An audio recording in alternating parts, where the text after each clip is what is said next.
The, I'd like a few questions at the end because I make some unusual moves. And if you feel curious or nonplussed, please. Uh, I don't want to take the wind out of what I'm talking about, so I won't tell you what I'm expecting you to be curious about. I call this talk Shadowless Being, being without a shadow. It was Victor who told me about Kachama, the kid without a shadow, whom I believe is doing a long jail sentence. He was a legend, Kachama. Of all the young killers, he was the only one who could turn himself into a fish when chased by police, and who had gotten rid of his shadow, so as to be immune to magical attack. There is a lot of magic in the world, but the way I see it, the most common is magic to block magic, what I call apotropaic magic. After you've killed 6 or 7 people, Victor told me you need preventive magic to allay, to stop vengeance. But it was only later, after the cemetery break-in, that I realized the extent of this. I was told that the family of someone assassinated could arrange the corpse so that it killed the killer, who died of insomnia and insanity, with the face of the victim hovering over him at night. That is why the cemetery was broken into by the killers, so as to unearth the magically potent corpse that had been prepared to kill them. Then they cut it to pieces and burnt it. That was New Year's Eve 2014. The town was celebrating. Mannequins loaded with gunpowder were exploding. Masked police fired tear gas in the poorest parts of town. And despite the 30-foot wall, next slide please. And despite the 30-foot wall the priest had just built around the cemetery to prevent illegal entry, the killers were able to scale it. Nobody knew how. The killers were mainly teenagers, some younger, some older. They belonged to a sort of mainly male gangs, which are amorphous congeries, what French philosopher, psychoanalyst Deleuze and Guattari called nomadic war machines. They come together, they disappear, they're here, they're there. You can never really follow it. While money is certainly important to them, my sense is that pride and flair, a warrior mentality, fashion and aesthetics is even more important than the money, as is magic. I therefore complicate the commonplace observation that drug trafficking lies at the heart of these war machines, noting that the heart of the heart is the US war against drugs, which keeps the pot on the boil, the prices high, and the killing off the charts. But in the US, where today they kill 3 people per day, the police do not seem worried about the mystical consequences of murder affecting them. Not on the surface, anyway. Even though killing would seem inevitably to establish a relationship between slayer and slain. If they end up in court, with the exception of the policeman who killed George Floyd, the police walk free.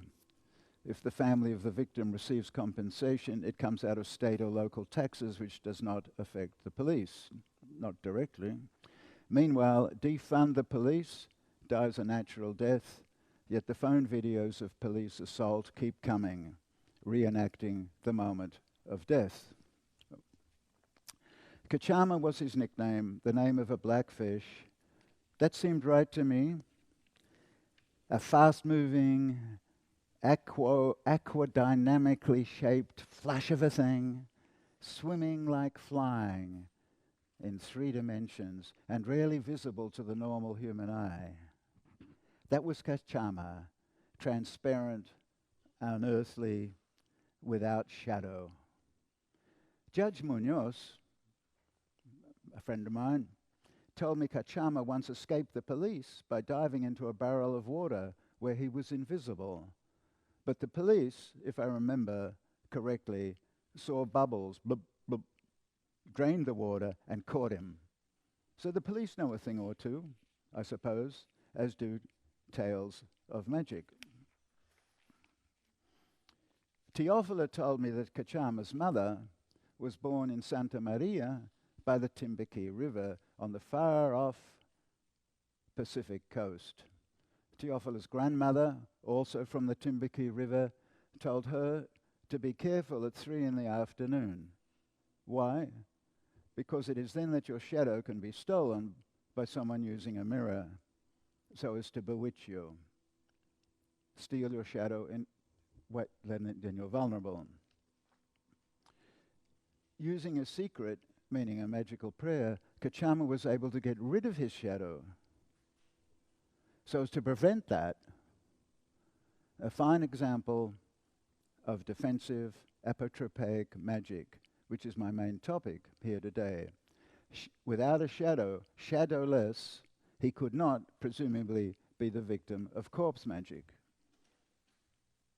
So he could kill without fearing the counter magic of the family of the victim. In his last work, Prisoner of Love, Jean Genet makes a big pitch for the role of the image in contrast to narrative, in contrast to telling a story. I myself savor moments that leap out of my fieldwork, such as my encounter with 2 young field hands on a dusty plantation road in western Colombia, late afternoon. They were by a push bike with a portable radio tied to the crossbar. The shadows were long, the sun is setting. Without a word, 2 young men were dancing slowly in and around their shadows, around the upright bike. We didn't say a word, just us, the setting sun, the dusty road, and the shadows. An image like that displaces narrative.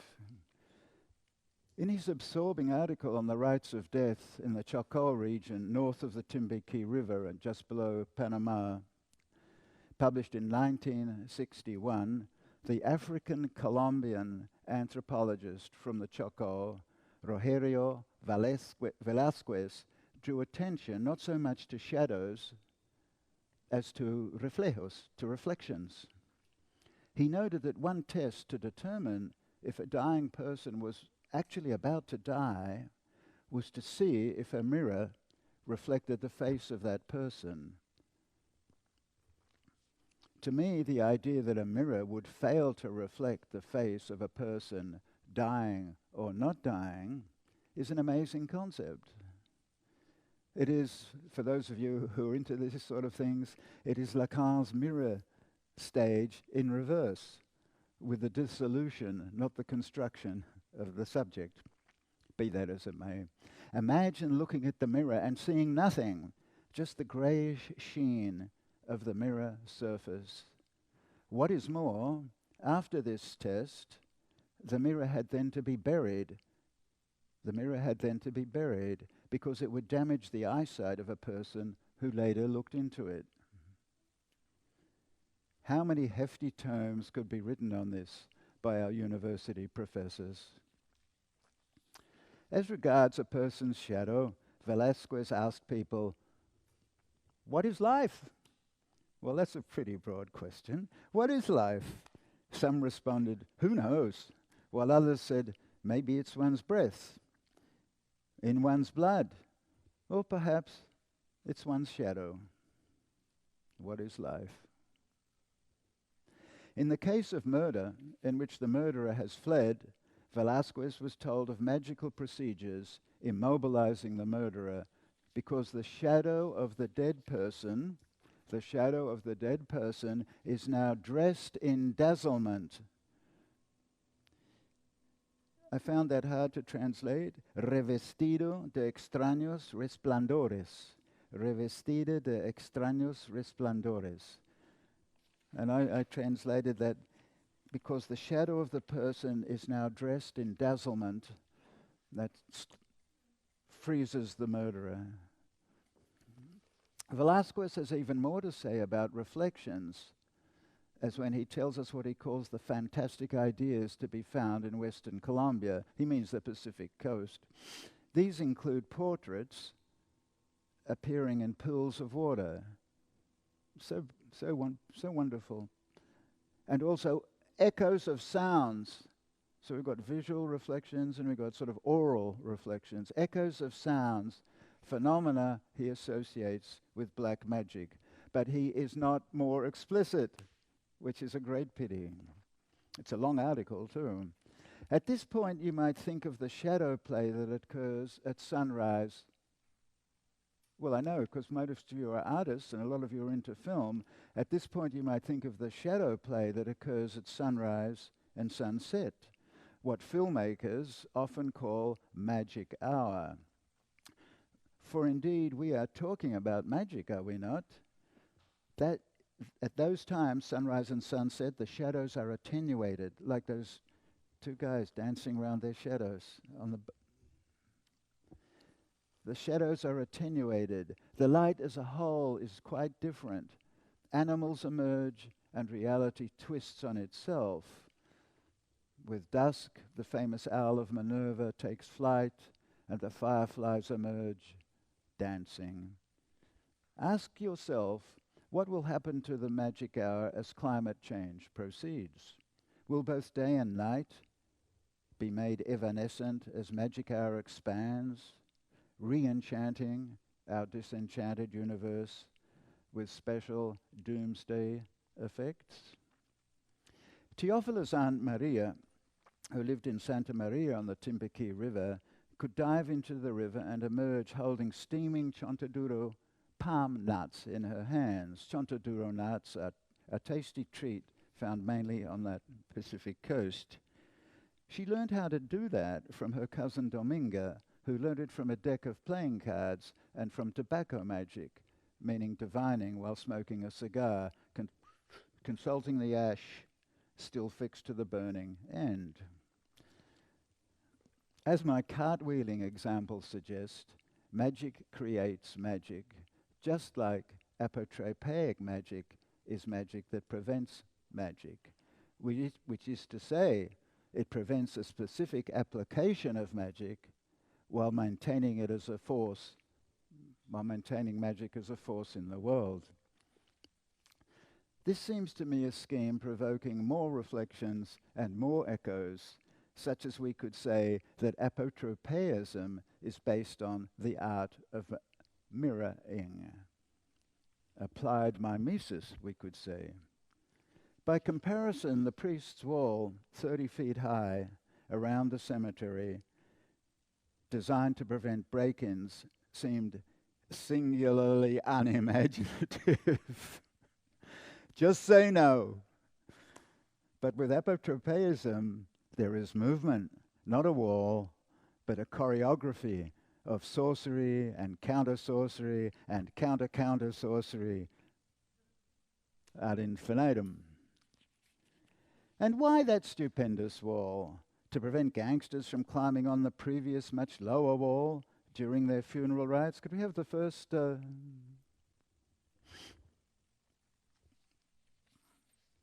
first image?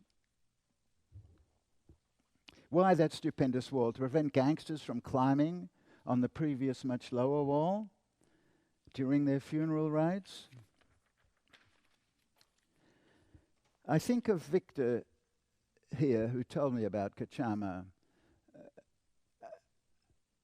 A renowned killer, Victor was a figure from a Genet novel, lithe, handsome, tough as nails, charming in his quiet, thoughtful way, whom at one point gets out of his chair as we talk to reenact a knife fight against two assailants on the crumbling concrete bridge.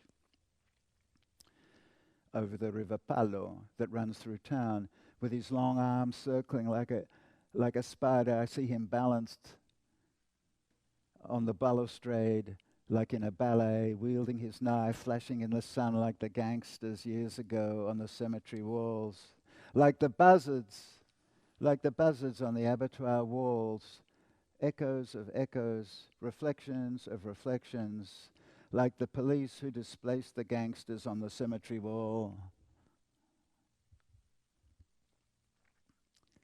And then, as a final act, a 30-foot wall is built, keeping gangsters and spirits at bay, reminding me of the buzzards on the nearby abattoir walls, losing their balance while looking down on cattle peeing, aware of their fate as their steaming pee hits the muddy ground.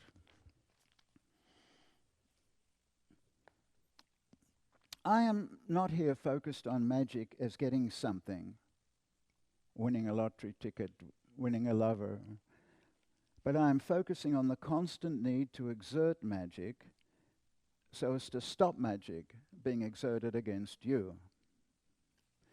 My initiation into this changed my views of history, society, and class warfare in fundamental ways. The initiation concerned my encounter with a hacienda owner a long time ago, a white man named Zuniga, and his workers, indigenous people, high in the Andes in southwest Colombia in 1972. I know you can't believe this, that I was actually alive then. A day's journey by bus. We went a day's journey by bus and horseback from the sugarcane agribusiness town where Kachama lived. I recall it as if it happened yesterday, so fresh it is in my mind, as Zuniga, knowing I was a medical doctor, told me how he treated his recurrent illness by arduous travel to the Amazon basin, where indigenous people of the forest would cure him with drugs and song. Thus, reinvigorated, he would return to his high mountain farm and continue to profit from the labor of his Indian workers. In conversation with my two companions, African Colombians who were building up a peasant syndicate, in conversation with my two companions as we made our way home down the mountain, having got assurances from the bashful laborers for lumber to construct a peasant syndicate house in the valley, it turned out that my companions thought the owner suspected his periodic bouts of illness were due to sorcery, about which, at that time, I knew next to nothing. We talked about magic as the horses jolted us down the steep mountainside. They talked about whether rocks could think and whether only certain types of magic were real, especially the magic to do harm. Weeks later, I met some of the serfs, the indigenous laborers from that high hacienda. I met them at the market in the valley. They were pretty smashed, i.e. drunk. The boss thinks he's being bewitched, I ventured. Who could be doing that? That's what you call a leading question. Why? One responded with a broad smile. Los mismos compadres.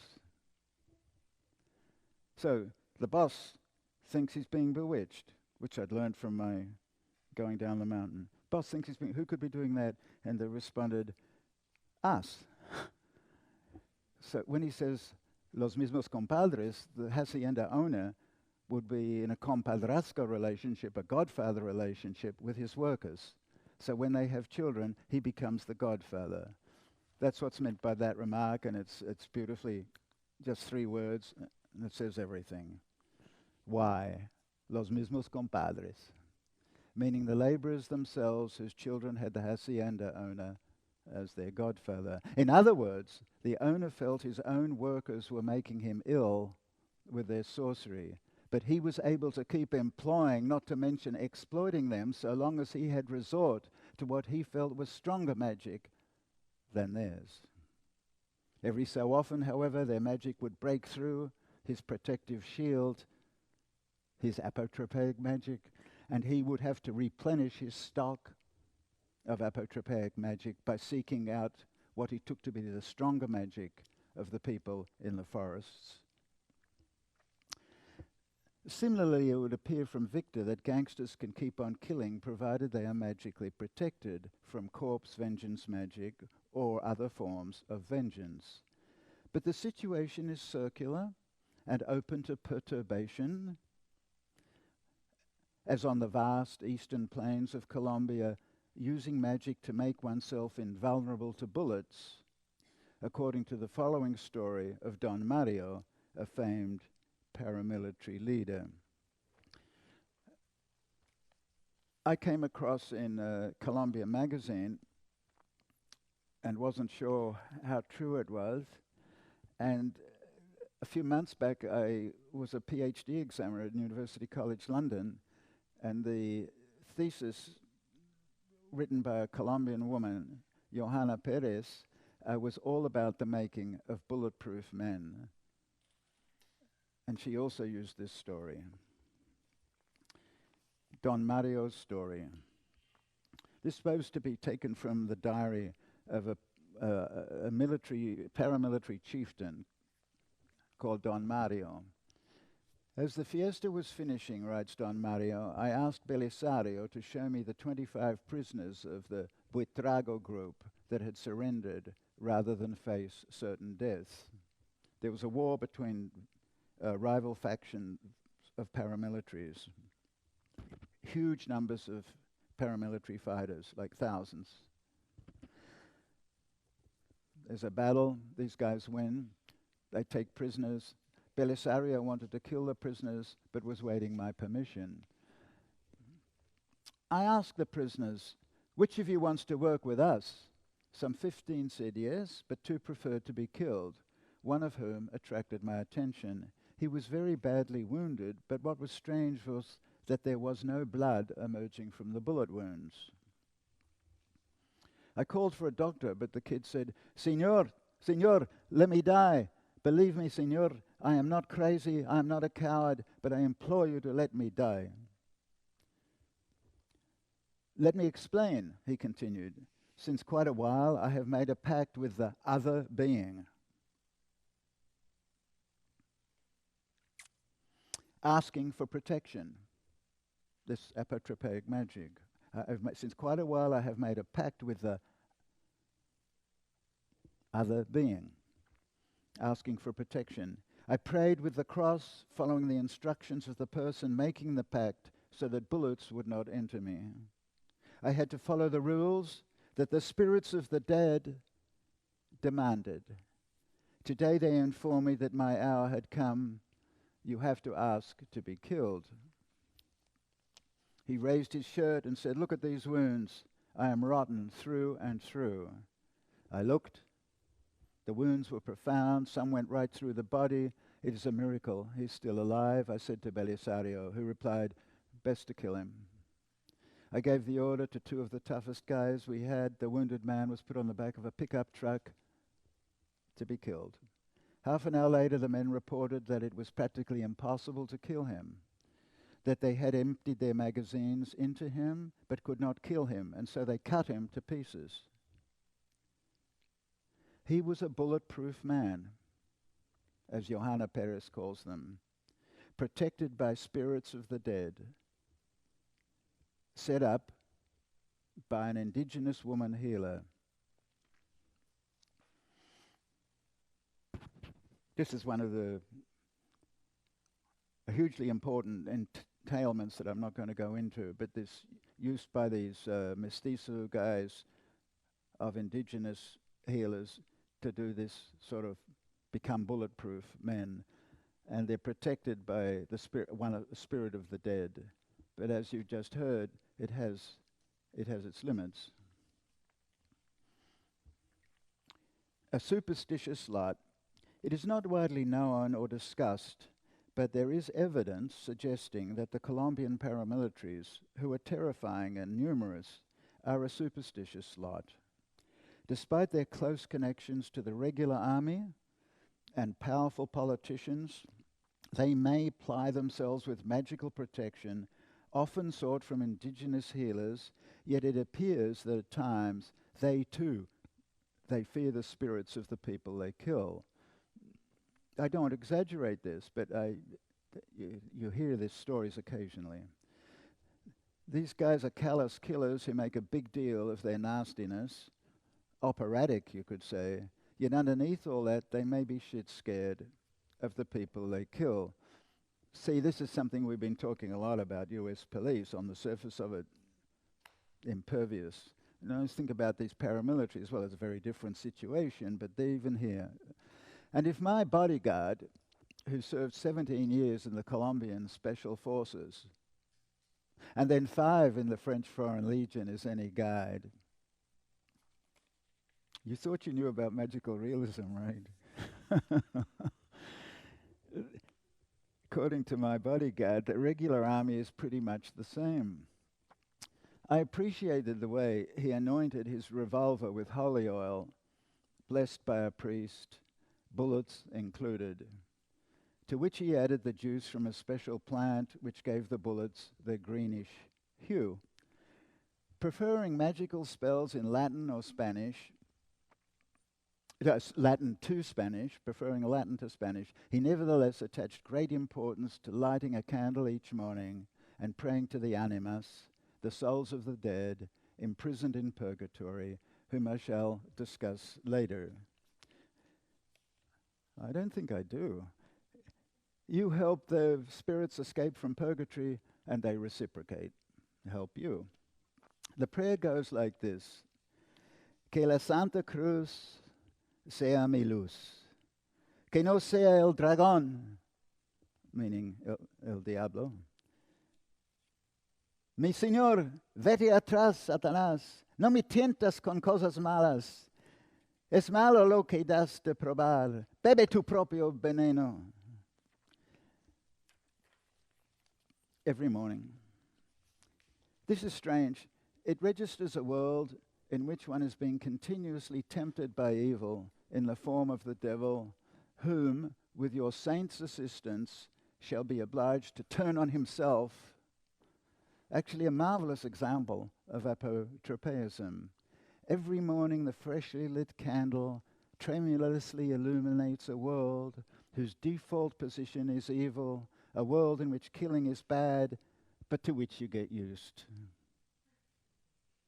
Until you die, the bodyguard solemnly adds, until you die.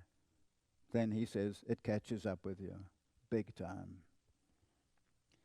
Meanwhile, he has a bunch of talismans hung around his neck under his shirt, concealed, as is his gun. He gave me one of his talismans, a lovely thing to do, which I keep with my phone, a miniature San Benito, his patron saint.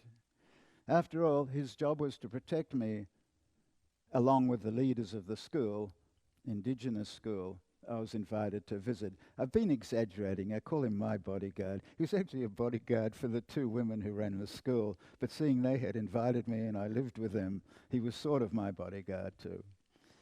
But I think his real religion, if I can put it this way, was tied up with the flattering sense of knowing what not to know, on being privy to the inside story, which takes us back to the invisible/visible dynamic.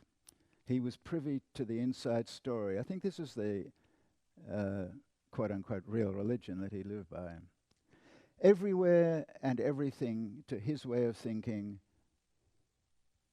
And you can think of Stefania's images and much of her talk yesterday and in the seminar.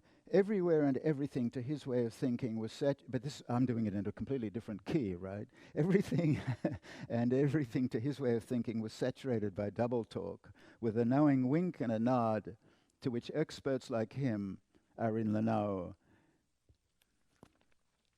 and which amounts to a curious blend of logic and magic. This comes across with his stories of the French Foreign Legion, with which he fought for 5 years, mainly in Iraq and North Africa, doing what the French army preferred not to do or be seen doing. Just like the Colombian paramilitary's connection to the regular army. A sort of the secretive wing. When he went into Brazil as part of the French Foreign Legion to rescue kidnapped French citizens, the Brazilian government cut the radar so the French helicopters could cross into Brazil from French Guiana, leaving no trace. That was similar when he flew in helicopters into Ecuador at night, while in the Colombian Army Special Services to successfully take out the FARC leader, Raul Reyes, with a wink and a nod to sovereignty and law, international law. And all around us today, he assures me, lurk the FARC under every bed, under every bush, despite the peace treaty of 2016 between the government and the FARC. Is this not fertile ground for sorcery? What's more, through his cell phone, he is continuously in communication with the sorcery web of Colombian military intelligence, tracking the untoward, although he is no longer in the army, but in a government-sponsored civilian protection program, which is how I encountered him. As I read the testimonies of some of the family members of the 6,000 assassinated victims of the United Popular Party, Unidad Popular, assassinated by the army over a mere decade, starting in the late 1980s, also with a wink and a nod, I cannot but be puzzled and disturbed by this charming bodyguard with his amulets, his prayers, and his gift for storytelling. Guns. The odd thing is that I cannot not consider these strange encounts when I turn my attention to the killing today in the USA, of which there is such an extraordinary amount, day in, day out, and more likely to more to come, as a notably eccentric judge in Kenosha, Wisconsin, determined late 2021 that a white 17-year-old hostile to Black Lives Matter was justified killing 2 people at a demonstration against police killing. The jury panel of 20 persons was 19 whites and 1 Hispanic. He was wielding a semi-automatic AR-15 that the editorial board of US Today described as expressly designed for the battlefield, and that may be a good part of their appeal. Quote, "There are very few things that serve such a great form and function and look cool," end of quote. So cool. This raises the question as to whether the fetish of guns in the US has attained such mystical intensity that it overrides, or at least mitigates, fear of spiritual retribution for murder. There are magical effects, I would argue, that come from killing, and maybe one of the functions of the guns that amounts to a fetish in the US is to counterbalance that. In fact, is not the gun itself a magical charm? Is it not like an amulet exercising an apotropaic function? When my bodyguard in Colombia anoints his bullets with holy oil, he assumes this logic. He ratifies this fetish of the gun, which in the USA is called the Second Amendment. Note that the murder weapon in Kenosha, Wisconsin, in the Kenosha, Wisconsin case, was described by the defense as a hunting rifle. That is because, as mystique, hunting in contemporary America ushers forth not only the animal and the violation thereof, but the tricks and skills of cornering prey so as to maintain law and order in the human world, especially with regards to people of color. It is the gun as fetish that condenses this skill set into mystical thrill.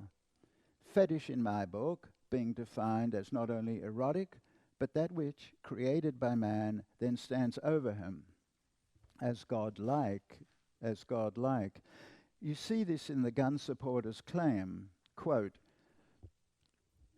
"It's not guns that kill people, but people," end of quote. When in the logic of the fetish, it's guns as people that kill people as things. Such is the magic of the Second Amendment. Such is the magic of the sign, "Bullet Guy," outside the gun shop on Route 32, heading northeast out of New Paltz, upstate New York, where I live. And such is the logic outlined by Ta-Nehisi Coates, describing his elder brother in 1980s in one of the poorer black sections of Baltimore. Quote, "To be strapped," meaning to carry a gun, quote, "was to master yourself, to become more than a man whose life and death could be simply seized and hurled about."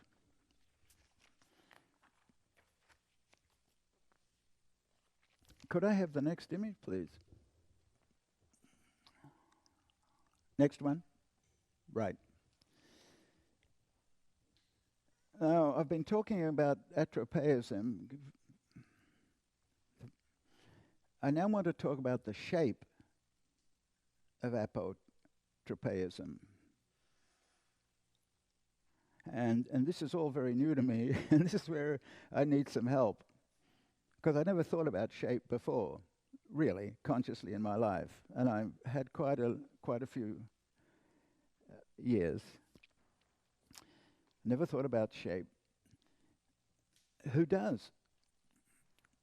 It was in 2021 in Naples, Italy, that a local artist, Ulderico Di Domenico, gave me a curious object, inspired, so it seemed to me, by the countless red, phallic plastic charms on sale in the countless tourist shops up and down the street called Via del Tribunale, the street of the law courts. He made it from clay, fired it, then painted it while I sat in his studio just off the Tribunale. It was about 6 inches in length, although truth to tell, it seemed endless on account of its twisting shape. It was as if it was continuously transfiguring itself.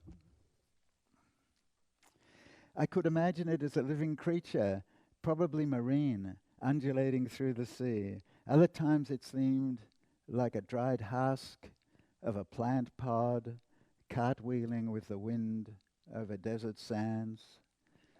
From another perspective, you could see it as an elongated red pepper that had seen better times. Its red color at one end becoming dark purplish, verging on black at the other. Sometimes it seemed like nothing but a question mark let loose on the world. Sitting with us, Celeste Ianniciello explained to me that it's an apotropaico, she said. And as we were talking, Ulderico painted it. What I took to be the tail, he painted inky black. It was curled in on itself, like the tail of a seahorse or the fiddlehead of a fern. As you followed the coil to its end, you could see it got thinner and thinner and thinner until it ended in a sharp point. The other end also came to a sharp point, but unlike the black seahorse tail circling in on itself, this end was straight, piercing the air like an arrowhead. But why did I think it needed to have a head or a tail anyway? This ambiguity. Was it the head or was it the tail? Was it a head? Was it a tail? In retrospect, struck me as a leading feature of what makes an apotropaic charm a charm. That it is controlled or almost controlled ambiguity like this of an animate-seeming object full of portent that makes it a fitting creature for nervous system encounters. It was by chance that I was given this gift of the apotropaiko.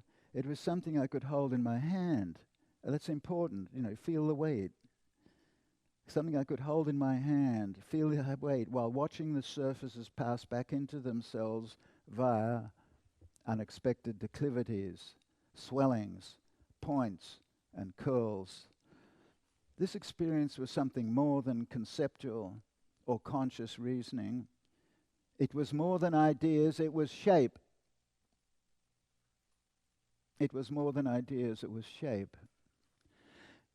As if on purpose, this confounds semiosis, the making of signs.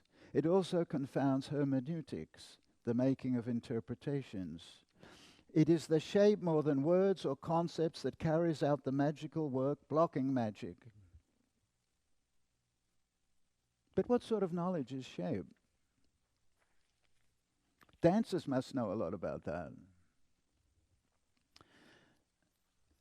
As for the urgent need for apotropaism, I remembered Victor by the cemetery in Western Colombia tell me in such a casual manner how after you'd killed 5 or 6 people, you needed magical protection. I remembered Kachama, the killer without a shadow, which makes it impossible to kill him, which allowed him to continue killing others.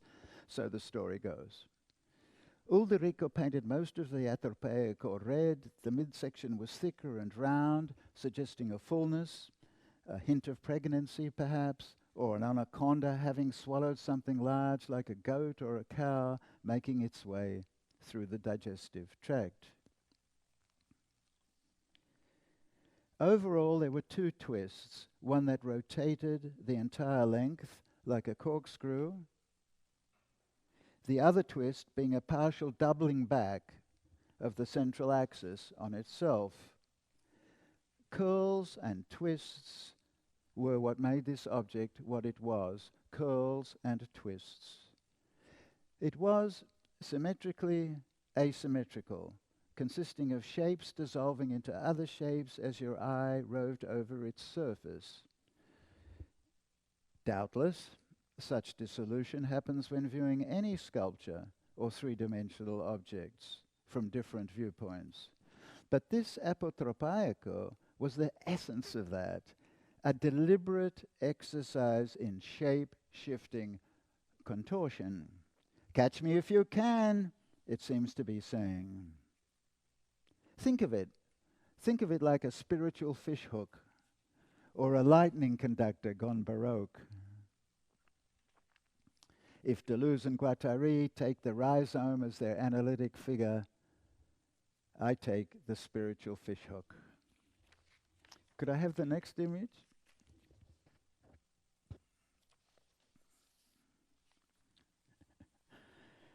Long before that, in the early 1980s, writing about shamanism and colonial violence in the upper Amazon region of Colombia, I blindly encountered another type of shape consciousness in the form of a stone, to which I bestowed a name. The manglewort. I don't go into that here, but I mean, that's interesting in itself. You come across a strange shape, and you make up a strange name. That's good. At the time, I did not think of it as magic to confound magic. I did not think of it as apotropaic magic. Instead, I thought of it in a mindless sort of way, as a sort of a charm, my stone companion sitting on my desk, giving vexing shape and weight to the indefinable and sprawling form of my writing, tracing Dada-like impulsions in the rubber boom violence around 1900 and of the indigenous shamanism that I was describing in the 1970s. So this was sort of a companion piece to that writing. If Ulderico's apotropaico is, let us say, pure form, but with an enigmatic twist, The mangelwort, I'm saying, is the absolute antithesis of form. What in 1930 Georges Bataille called the inform, or formlessness. If Ulrico's apotropaiko is a deliberate exercise in shape-shifting contortion, catch me if you can, like a spiritual fishhook or a lightning conductor gone baroque, the mangelwort collapses form into the mystery and stone-faced beauty of our majestic blob, humming with the radiant energy of the inform, the formlessness. The mangelwort is an all-white stone, roughly circular in shape, neither animate nor inanimate, the size of a clenched fist. It was found, or did it find me, on a faraway beach, dimpled and pixelated with curious curves and undulations, protuberances and declivities with erotic shadows. Plucked out of thin air, it is the name I ascribe to the shape, or rather shapelessness, of a literature I struggle to make. A literature, could we say, that has no shadow, like Kachama, in which shapelessness and shadowlessness se encuentran, in which shapelessness and shadowlessness meet. In this talk, I have chosen a form as much as the form has chosen me. It began in stops and starts long before COVID, and it began years before the police killed George Floyd. But the twisting and curling form, winding through time and through space, through Western Colombia and the streets of the USA, and back again in an eternal return, found its shape in the apotropaiko that, as luck would have it, came to me at the end of my time, place, travels across the page, writing in the hope, vain and foolish perhaps, that we could charm killing out of existence by seizing on the echoes active in the slayer-slain nexus. Thank you.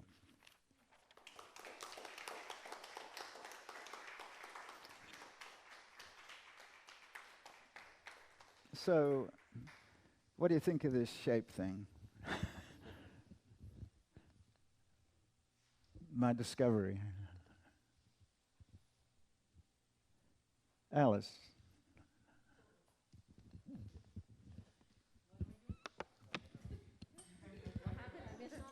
Alice at the back in the green. The dancer. Hey. You. What am I doing? I'm performing? What's happening? Tell us about shape and dance. Shape and dance. Oh, Jesus Christ. That's all it is. Yes, I know. Hola. Ay, Dios. Turn it down a little bit. Shape and dance. Oh, you're asking me.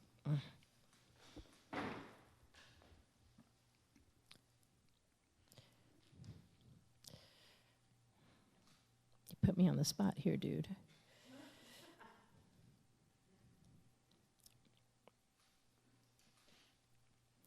I don't dance.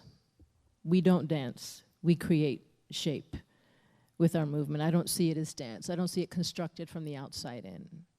Everything is form. Everything is choreography. We choreograph our lives. Everything is movement. Everything has frequency. Everything has cadence. And within that, design lives, right? That's it. That's as much as you're getting out of it. Well, here's a young man who's very interested in the body, and we're philosophizing, him and me, about the body. And here you have a person who puts the body through all sorts of rhythms and contortions for 30 years or so. But us people who put words on the page, whatever, get PhDs and all of that in social science, philosophy, not only do we not dance much, but we don't conceive of what seems to me sort of such an interesting world, this thickness and modulations that shape forms. We don't have a vocabulary, we don't have words. And here you bump into these apotropaic objects and you get puzzled. How would you, is it worthwhile, is it necessary, and how would you translate from a world that is sensitive to shape to the stories that I've been telling? What sort of connections might there be? You know, I make a pretty strong statement about how for example, that first one, I try to describe it at length, the long, thin thing that Ulderico made as an apotropaico, and I didn't want to get into the whole complex stories of the church religion and popular religion and tourist religion in the streets of Naples. I think that's okay. We'll leave that to one side. I'm more interested in how this shape is talking to me, or doing what it's doing to me, and to misfortune, and possibly to quote unquote spirits.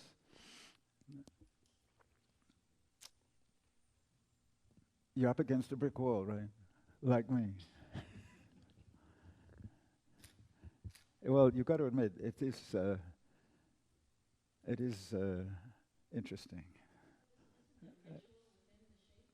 Sorry? I've got such bad hearing. Ritual within the shape. Mm? I find that there's ritual within the shape, within the design. Because when you think about these sacred rites and the things we do in the various cultures and how they deal with magic and death and other beings, there's always some type of choreography about that, right? There's, we light the candle, we make the shape, we do the chant, we create the circle, we, have all of the symbolism within that. So when I look at that, I saw that piece, it struck me immediately. First, we have the same colors. Second, and then it was like there's a story within it. There's a complete story within it. And it's within the shape of it. So I can see how you correlated that. I would have never thought of that had I not come tonight. But to me, I see that, I think ritual. That's what I see. That you see ritual? I see ritual. Yeah. Mm-hmm. Spiritual fishhook ritual. Like you. Yeah. Well, unsubtle anthropologist asking direct question, too direct. What about shape? So you just leave it there in the back of one's mind and play with it a bit. Any other sorts of questions? Huh? You're not saying shape in general. You're saying these shapes. Yeah. There is something about these shapes, and you describe them in a kind of topological way, right? They have no inside and outside, they curve and they recurve, and they cannot be contained, and they have no shadow. They do have shadow, but you kind of suggested that there was an equivalence between these shapes that cannot be. Yeah, absolutely. Enough, right? Absolutely. So it is a particular topology of this shape that you're talking about, not of a shape in general. It's true. And I mean, particularly when you were describing, and then you said, catch me if you want, right? There's, that these are all over southern Italy, and there are red peppers usually hanged, and then, but this is a particular kind of one, right? Because of the way it turns. mm-hmm, mm-hmm. And so that's what you're interested in. But you're interested in the properties that in space, that they are beyond geometry, and that that defy well, they point to some kind of fourth dimension or something like that. Well, You're saying something. you're about both helping me. I mean, finding in these two objects, shall we say, apotropaic power, apotropaic form.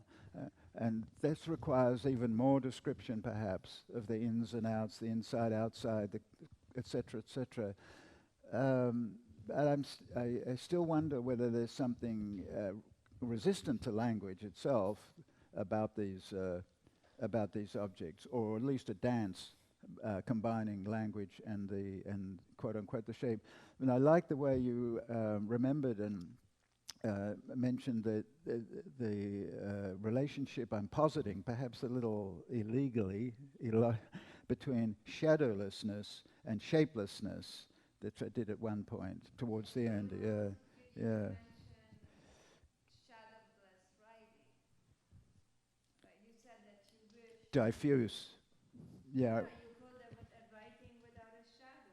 Mm. You said that you were looking for a writing without a shadow, and that the writing without a shadow would have the capacity to stop killing. So you said. And that's where I'm poised until the next time. Writing without a shadow, it's such an interesting idea, right? Being without a shadow. There must be vampire films? Yeah. I don't know them. I don't watch them. I'll take your word for it. Huh?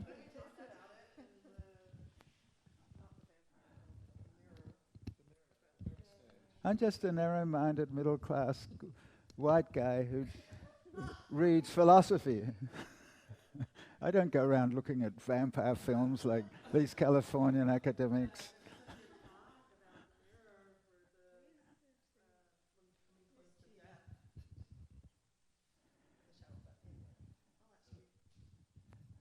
Kind of to go back, you jump right away to the shape at the end, but I want to go back to the gun as the fetishness of the gun, and the gun as the mystical. But you can also then, if you wish to make the jump to the apotre or the gun. To the what? If you also, the gun as shape. But what I was talking, I'd like more of you talk about the gun as the mystical, as the fetishness of the mystical, but also the gun and the shape. Yeah, you know, I started drawing. I've been working far too long on a book on corpse magic, and the latest iteration, as they say, I've started to do drawings every 10 or 20 pages. And one of them was of, the way kids make a gun with their hand. And I got very intrigued with this. I've called it sort of a la Jimmy Durham. I call it a hand gun. Just so I do a drawing of my own hand like that. I don't know what to conclude from that, but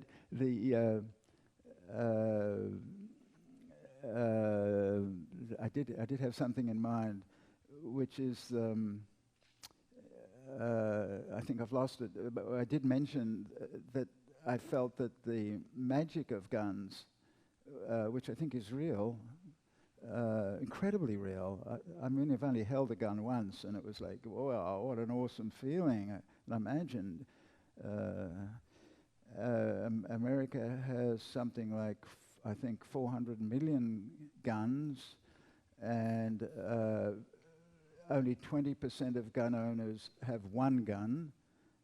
The rest of them own several guns, and they sort of have their collection. And you could go on and on and on. It'd be extraordinary anthropology, actually, to think of the gun collectors and this movement between hunting and animals and human beings.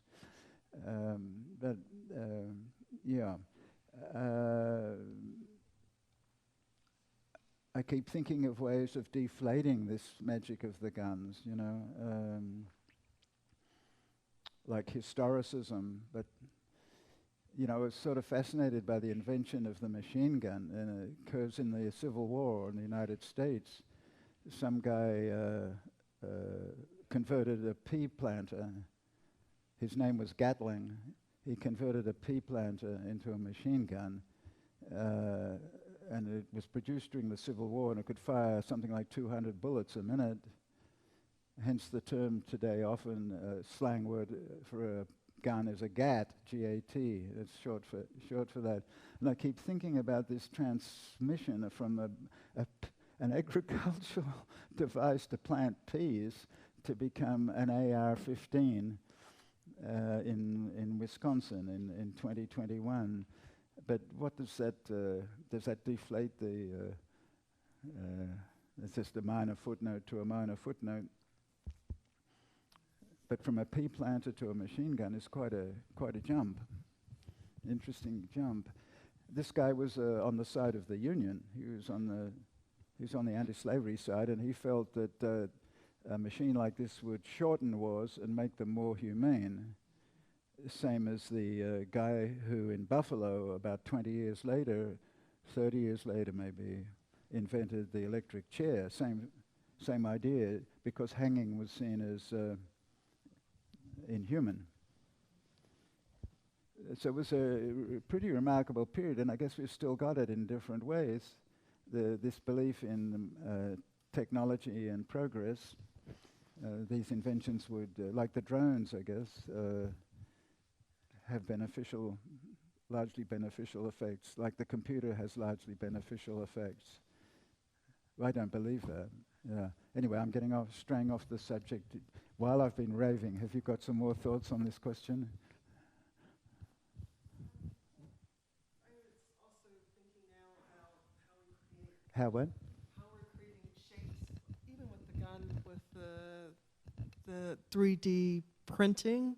So that shape you could take, and now you could create you could replicate it, just as you can replicate the gun, but the replication of this, well, the replication or the easy replication with 3D printing to be almost exact and to have these as your talisman or your protection, but the same with the gun. So, because you talk about this endless cycle of protection and yeah. So I'm also very interested in that. That's a point because as the way I understand it, and you may know thought about this much more, but people say they have guns in order to defend themselves. And so you're in this crazy situation like the nuclear weapons. They've got nuclear weapons, so I must get nuclear weapons. I've got nuclear weapons, so you get more nuclear weapons. And in this sort of mirroring paranoia, whereby people can have many guns in their home and so forth, but it's all done through the argument of self-defense. And as the society gets more brittle and more paranoid, so there's more yum. So that's the replication. You weren't exactly talking about that. Any other issues, questions? How long did it take from befriending the people that were sharing these very personal, open How long did? like the time that you spent in Western Colombia? Yeah, How long did it take? I mean, is it something that comes very naturally that you put people at ease so they're disclosing? Yeah, well, I went there first as a young kid in 1969, and I've been going every year, same place. Yeah, it is a pretty long time. Hang out with the grandkids now. Yeah.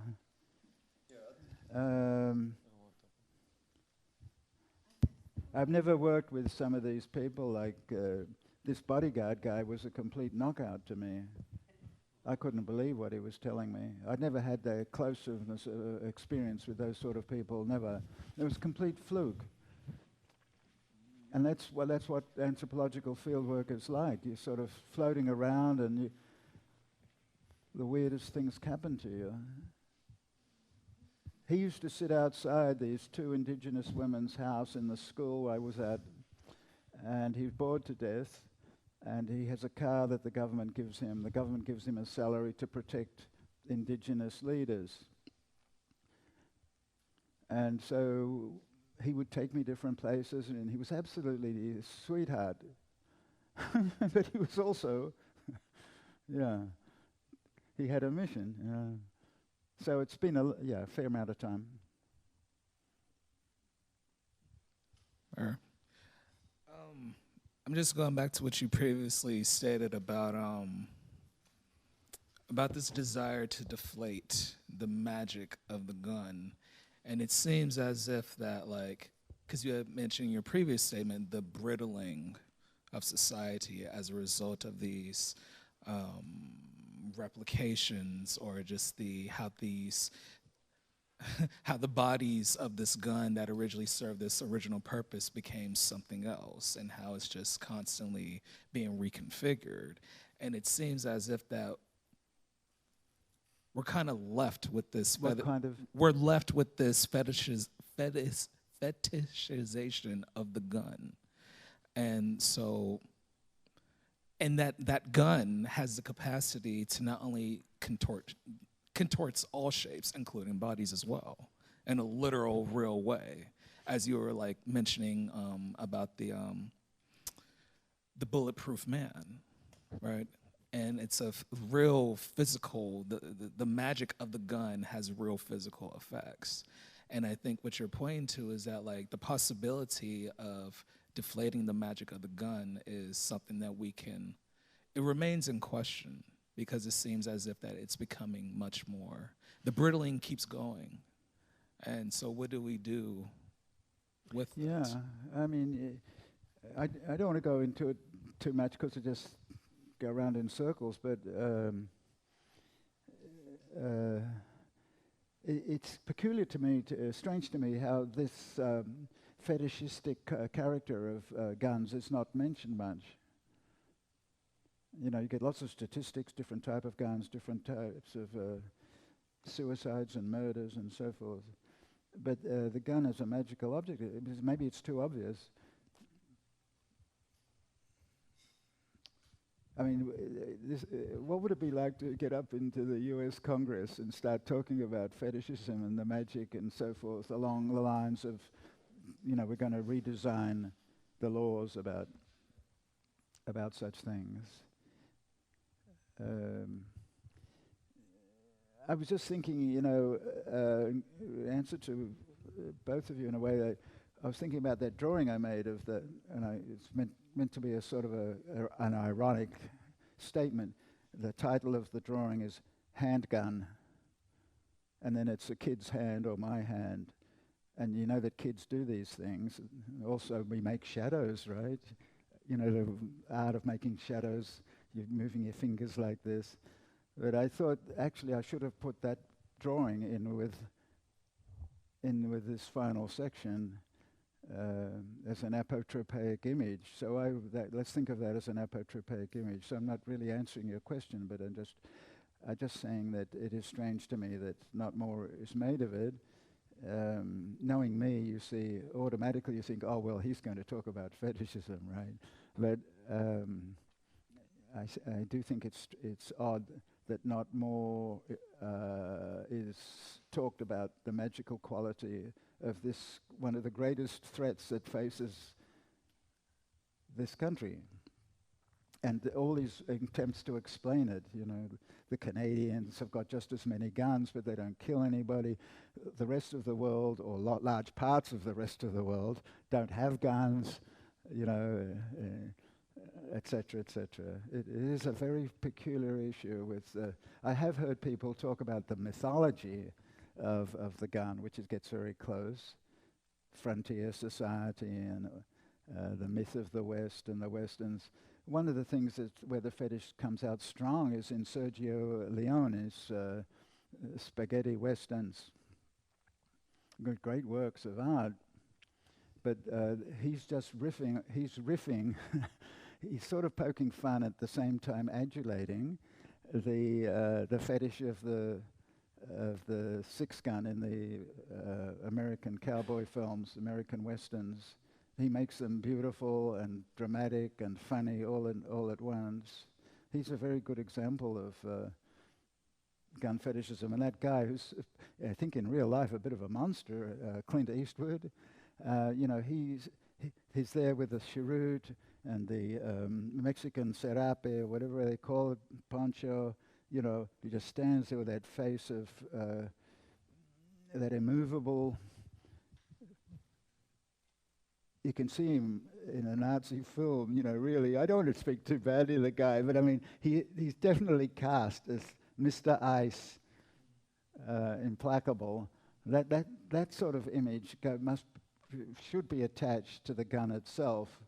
If you're going to do this, you should also have that whole paraphernalia. I remember Eric Wolf telling me that these cattle drives from Texas or through Texas or wherever, they lasted about 5 years or something, very, very short period of time. And then these Jewish guys from Odessa, they land up in Hollywood and they start making all these westerns. And the screens are full, the movie houses are full of westerns, and the peak moment in the film is, of course, this gunfight, and so that probably would be a good place to work more on the question of what I call historicizing the fetish, and why did it stick here? Well, listen, that's enough profundity from me for one night, unless there's some burning question. No, that's all we have time for tonight. But thank you so much, Michael. And thank you.